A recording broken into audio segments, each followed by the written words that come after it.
Assalamualaikum warahmatullahi wabarakatuh. Perkenalkan, nama saya Nayani Tananda dengan NIM 2020 31 dan 49 kelas F Prodi S1 Teknik Informatika. Di sini saya ingin menjelaskan materi mengenai model TCP or IP dan jaringan komputer.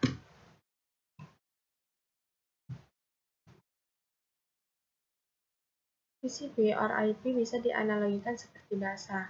Ketika manusia bertukar informasi, manusia akan berbicara dengan bahasa yang bisa dimengerti oleh pembicara mana maupun pendengar. Begitu juga halnya dengan komputer atau host dalam sebuah jaringan.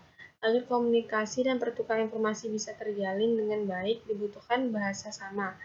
Walaupun merek host jaringan tersebut berbeda, host masih bisa berkomunikasi dengan host lain karena menggunakan standar komunikasi yang sama, yakni TCP or IP. Protokol internet pertama kali dirancang pada tahun 1980-an. Akan tetapi tahun 1990-an, di mana internet semakin populer dan hostnya semakin banyak, mulai bermunculan protokol yang hanya bisa digunakan oleh kalangan tertentu atau protokol yang dibuat oleh pabrik tertentu yang belum tentu kompatibel dengan protokol lain dari pabrik lain pula. Sehingga pada akhirnya Badan International Standard Organization atau ISO membuat standarisasi protokol yang saat ini dikenal dengan Protokol Model Open System Interconnection atau singkatan OSI. Model OSI ini menjadi referensi dan konsep dasar teori tentang cara kerja sebuah protokol. Dalam perkembangannya, TCP/IP digunakan sebagai standar de facto.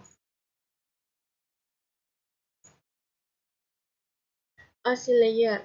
Ketika OSI or International Standard Organization membuat standarisasi protokol, maka tercipta sebuah standar model referensi yang berisi cara kerja protokol.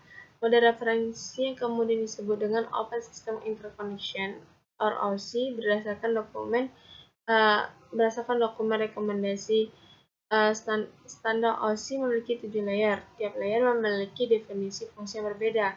Nah, pertama ada dari layer yang paling atas ada yaitu layer ke-7, yaitu application layer. Baru layer ke-6 presentation layer. Baru layer ke-5 ada session layer. Layer ke-4 ada transport layer. Layer ke-3 ada network layer. Dan layer kedua ada data link. Dan layer pertama disebut physical layer. Di sini saya akan menjelaskan dua layer saja, yaitu layer pertama transport layer dan layer ke-7 aplikasi layer. Nah, layer keempat atau transport layer ini akan melakukan pemecahan data ke dalam paket data serta memberikan nomor urut pada paket data tersebut sehingga dapat disusun kembali ketika sudah sampai pada sisi tujuan. Selain itu, pada layer ini akan menentukan protokol yang akan digunakan untuk mentransmisikan data. Misalkan protokol TCP. Protokol ini akan mengirim paket data sekaligus akan memastikan bahwa paket diterima dengan sukses dan mentransmisikan ulang terhadap paket-paket yang hilang atau rusak di tengah jalan. Baru layer ke-7 atau application layer yang merupakan layer di mana terjadi interaksi antar muka and user dengan aplikasi yang berbeda menggunakan fungsional jaringan, melakukan pengaturan bagaimana aplikasi bekerja menggunakan research jaringan, dan kemudian memberikan pesan ketika terjadi kesalahan. Beberapa service dan protokol yang berada di layer ini misal HTTP, FTP, SMTP, dan lain-lain. Baru ada jaringan komputer. Nah, jaringan komputer itu adalah dua atau lebih perangkat komputer yang saling terhubung atau terkoneksi antara satu dengan yang lain dan digunakan untuk berbagai sumber data. Titik terakhir dalam suatu jaringan memiliki tanda pengenal, yaitu disebut dengan alamat IP atau alamat media access control. Endpoint dapat mencakup server, komputer, telepon, dan perangkat keras or hardware jaringan yang lain. Jaringan komputer atau jarkom dapat dibuat dengan menggunakan gabungan dari teknologi kabel dan wireless. Jaringan dapat bersifat private maupun public. Dalam penggunaan jaringan private biasanya memerlukan akses user untuk memastikan Kredensial berupa kata sandi yang dimasukkan secara manual oleh administrator atau diperoleh langsung oleh pengguna. Untuk pengguna jaringan publik seperti internet tidak membatasi suatu akses.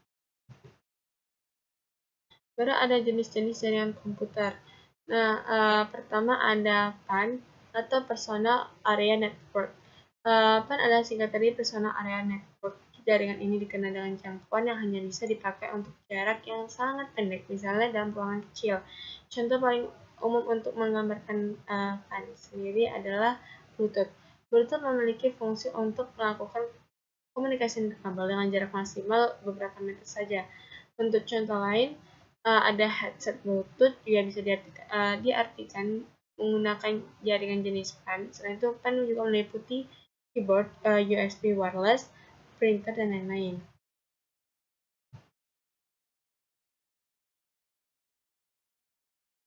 Baru ada LAN, Local Area Network. Ini adalah singkatan dari Local Area Network. Jenis jaringan LAN ini sangat sering kita temui di warnet-warnet, kampus, sekolah, ataupun perkantoran yang membutuhkan hubungan atau koneksi antar dua komputer atau lebih dalam satu ruangan. Local Area Network atau LAN merupakan suatu jenis jaringan komputer dengan mencakup wilayah lokal dengan menggunakan berbagai perangkat jaringan yang cukup sederhana dan populer seperti menggunakan kabel DTP, hub, switch, router, dan lain-lainnya. Contoh dari jaringan lain seperti komputer-komputer saling terhubung di sekolah, di perusahaan, warnet, maupun antar rumah tetangga masih mencakup wilayah LAN. Baru ada perangkat jaringan LAN. Di sini saya akan jelaskan pertama ada hub atau dikenal dengan istilah network. Hub adalah sebuah perangkat yang berfungsi untuk menggabungkan komputer yang satu dengan komputer lain dalam suatu sistem jaringan. Nah, gambarnya bisa dilihat di